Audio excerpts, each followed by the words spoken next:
आपण पाहत आहात RK न्यूज, बातमी तुमची, आवाज आमचा।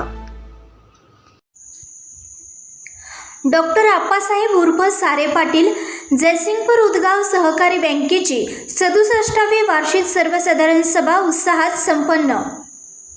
डॉक्टर आप्पासाहेब उर्फ सारे पाटील उदगाव जयसिंगपूर सहकारी बँकेने आर्थिक प्रगतीचा वेग कायम ठेवला असून येत्या 2 वर्षात 1000 कोटी रुपयांच्या ठेवीचा टप्पा पूर्ण करून बँकेला शेड्यूल बँकेचा दर्जा मिळवून देण्याचा निर्धार असल्याचे मत बँकेचे मार्गदर्शक संचालक उद्यान पंडित गणपतराव पाटील यांनी सांगितले। डॉक्टर SS भिर्डे सभागृहात बँकेची 67वी वार्षिक सर्वसाधारण सभा उत्साहात संपन्न झाली। यावेळी गणपतराव पाटील बोलत होते। बँकेचे चेअरमन सुरेश पाटील यांच्या स्वागतानंतर व्यवस्थापकीय संचालक राकेश दर्जे यांनी आर्थिक वर्षाचा अहवाल सादर केला। बँकेच्या 20 शाखांमधून ग्राहकांना सेवा दिली जात असून 17,668 सभासद आहेत।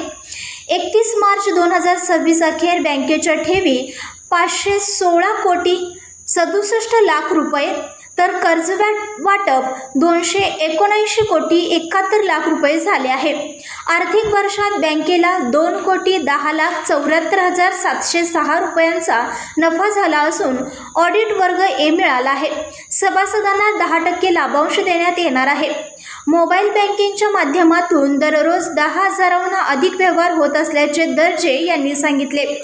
गणपतराव पाटील म्हणाले, स्वर्गीय आप्पासाहेब सारे पाटील यांनी सर्वसामान्यांना आर्थिक शौर्य मिळावे या उद्देशाने बँकेची स्थापना केली। संचालक, कर्मचारी आणि सभासदांच्या विश्वासामुळे बँकेने मोठी प्रगती केली असून लवकरच शेड्यूल बँकेचा दर्जा मिळवण्याचे उद्दिष्ट आहे। अशोकराव कोळेकर, डॉक्टर नीता माने, शंकर मांगलेकर यांनीही मनोगत व्यक्त केले। बँकेचा व्यवहार जिल्ह्यात सध्या 8व्या क्रमांकावर असून लवकरच 5व्या क्रमांकावर झेप घेईल असा विश्वास व्यक्त करण्यात आला।